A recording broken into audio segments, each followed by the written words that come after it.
Fala galera, aqui é o Arthur e hoje eu tô gravando um vídeo fazendo uma fogueira. Porque tá muito frio. Então, tá aqui, olha, as pedras que eu coloquei.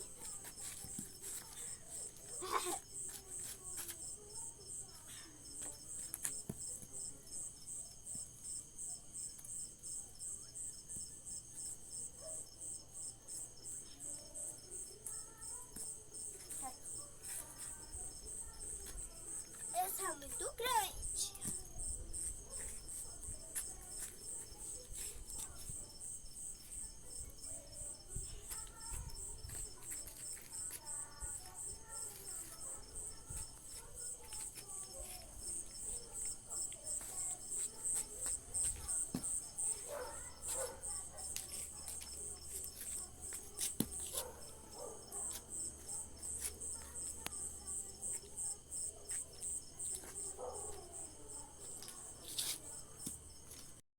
Agora se a fogueira já está pronta